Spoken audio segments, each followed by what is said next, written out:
सालों में देश का खाली पतन हुआ है ना, क्योंकि लगातार यूथ को, युवा को रोजगार के मुद्दे से, एजुकेशन के मुद्दे से हमेशा हटाने के लिए कि कभी मंदिर मस्जिद करते हैं, कभी कुछ करते हैं, कभी दंगे करवाते हैं, कभी हमारे ही कैंपसेस में घुसकर अपने गुंडों से हमें पिटवाते हैं।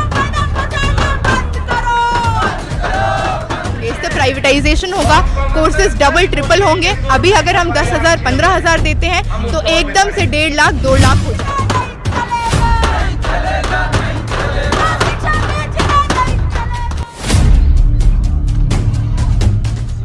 जी बिल्कुल, इसमें बहुत सारे मुद्दे हैं जो बहुत चिंताजनक हैं। जैसे कि आप ये देखिए कि जो न्यू एजुकेशन पॉलिसी है वो इस चीज़ के बेसिस पर है कि ऑनलाइन एजुकेशन एक नॉर्म बन जाएगा। ऑनलाइन एजुकेशन से ही लड़ते झगड़ते हमने किसी तरह ऑफलाइन मोड ऑफ एजुकेशन कराया है ना। 1.5 साल से हम लगातार मांग करते रहे, उसके बाद कॉलेजेस को खोला गया। ये वो समय था जब हर चीज़ खुल गया है ना, मेट्रो, रेस्टोरेंट, हर चीज़ पर सारे एजुकेशनल इंस्टीट्यूशंस को नहीं खोला जा रहा था। उसके बाद हम देखते हैं कि छात्र एक बड़ा आंदोलन करता है और उसके बाद कैंपसेस खुलते हैं। कैंपस खुलने के बाद ये लोग जोरों शोरों से नेशनल एजुकेशन पॉलिसी पुश कर रहे हैं। इसका पुश करने का बहुत सारे कारण है। इसका पहला कारण ये है कि इनके जो कॉर्पोरेट यार हैं उनको बहुत मुनाफा होगा, क्योंकि जो कोर्सेज होंगे इससे प्राइवेटाइजेशन होगा, कोर्सेज डबल ट्रिपल होंगे। अभी अगर हम 10,000 15,000 देते हैं तो एकदम से 1.5 लाख 2 लाख हो जाएगा। अगर हमें इतना ही पैसा दे के पढ़ना था तो क्या हम अशोका जिंदल जैसे प्राइवेट यूनिवर्सिटी में नहीं पढ़ लेते, मेहनत करके DU में दाखिला नहीं लेते, है ना। दूसरी तीसरी चीज़ जो इसमें ये है कि किस तरह से ये जो समाज का एक संरचना है उसको इग्नोर करता है। हर व्यक्ति के पास स्मार्टफोन, लैपटॉप और 24 घंटे नेटवर्क कनेक्टिविटी नहीं होती। खासकर महिलाओं के एजुकेशन को लेकर अगर हम देखें तो लॉकडाउन में कितनी सारी महिलाओं ने ड्रॉप किया। उसके बाद FYUP के अंदर, NEP के अंदर FYUP जैसे पॉलिसीज आते हैं। FYUP 4 year undergraduate program है। ये ऐसा प्रोग्राम है जो कहा जाता है मल्टीपल एंट्री और एग्जिट के साथ आता है। लेकिन प्रधानमंत्री कह रहे हैं कि नई शिक्षा नीति से देश जो है विश्व गुरु बनेगा, विश्व गुरु की ओर जा रहा है। जी बिल्कुल नहीं। अगर आप देखेंगे तो पिछले 8 सालों में देश का खाली पतन हुआ है ना, क्योंकि लगातार यूथ को, युवा को रोजगार के मुद्दे से, एजुकेशन के मुद्दे से हमेशा हटाने के लिए कि कभी मंदिर मस्जिद करते हैं, कभी कुछ करते हैं, कभी दंगे करवाते हैं, कभी हमारे ही कैंपसेस में घुसकर अपने गुंडों से हमें पिटवाते हैं। तो ये सारे जो इनके पैतरे हैं ये इसलिए हैं कि कहीं युवा पढ़ ना ले, पढ़ने के बाद डिमांड ना कर ले अपने अधिकारों के लिए।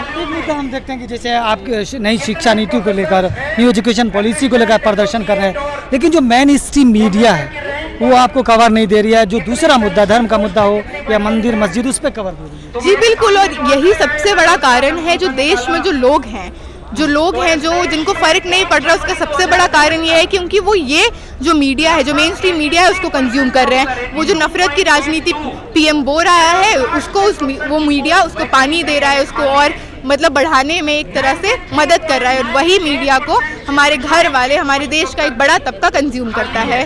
तो इसका एक ही मतलब उपचार है, इसका उपचार है अवेयरनेस, इसका उपचार है कि हम ऑल्टरनेटिव मीडियाज़ को सुने, हम इस तरह से अपनी बातों को सुने। और सबसे बड़ी चीज़ इसके लिए यही है कि हम शिक्षा बचाएं। और शिक्षा बचेगा तो हम पढ़ पाएंगे तो प्रश्न पूछ पाएंगे। लेकिन कुछ लोग हैं जो कह रहे हैं कि जो लोग नंबर बेसिस पे अच्छे कॉलेजों में एडमिशन लेते थे, अब वो जो टेस्ट है, इंफ्लुएंस है, शुरू से वो एडमिशन ले पाएंगे अच्छे कॉलेजों में, चाहे वो गरीब हो अमीर हो, इसमें कोई भेदभाव नहीं रहेगा। जी बिल्कुल नहीं। कॉमन यूनिवर्सिटी एंट्रेंस टेस्ट की अगर हम बात करें तो वो किसी भी तरह से बराबरी के पैमाने पर नहीं बैठा है ना। मेरिट का जो सिस्टम है वो भी अपने आप में फ्लॉड है, क्योंकि मेरिट किसके पास है? जो प्राइवेट यूनिवर्सिटी में, प्राइवेट कॉलेज में पढ़ पाया है ना, जो इतना नंबर ला पाया है। हम मेरिट को भी नहीं समर्थन कर रहे हैं, लेकिन CUET जैसे जो कॉमन एंट्रेंस टेस्ट है ये भी फ्लॉड है, क्योंकि हर एक व्यक्ति, हर एक राज्य में, हर एक स्कूल का एजुकेशन का स्तर सामान्य नहीं है। और जब वो स्तर सामान्य नहीं है तो आप एक एंट्रेंस से कैसे डिसाइड करेंगे कि कौन सा बच्चा कहाँ आएगा?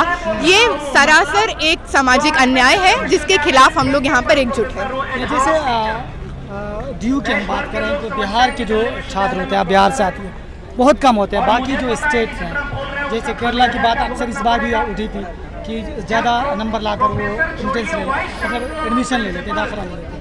तो ये कॉमन होगा, तो हो सकता है कि जो कम नंबर से पास हुए, सेकंड डिवीज़न हो, उनका भी यहाँ एडमिशन होगा। बिल्कुल। और मतलब हाँ, ये बात तो और ऐसा है कि आप देखिए इतना सारा पेपर लीक होता है ना, पेपर लीक होता है, ऊपर से बिहार जैसा राज्य है ना, वहाँ हेल्थ केयर है ना एजुकेशन है, तो वहाँ के बच्चों को ये राइट टू एजुकेशन आप कैसे इंश्योर करेंगे, वहाँ पे ये न्याय, ये बराबरी आप कैसे इंश्योर करेंगे? CUET ये तो इंश्योर नहीं करता है, तो इसलिए ज़रूरी है कि इसका विरोध किया जाए, इसको वापस लिया जाए। और जैसे यूनिवर्सिटीज़ एंट्रेंस टेस्ट लेती थी, है ना, एक जैसे JNU में एंट्रेंस टेस्ट होता था, उस तरह का एंट्रेंस टेस्ट या किसी और तरह का प्रोविजन लाया जाए जो इक्वालिटी बेसिस पे हो, किसी भी मार्जिनलाइज सेक्शन के साथ किसी भी तरह का डिस्क्रिमिनेशन ना हो। चलिए, बहुत शुक्रिया।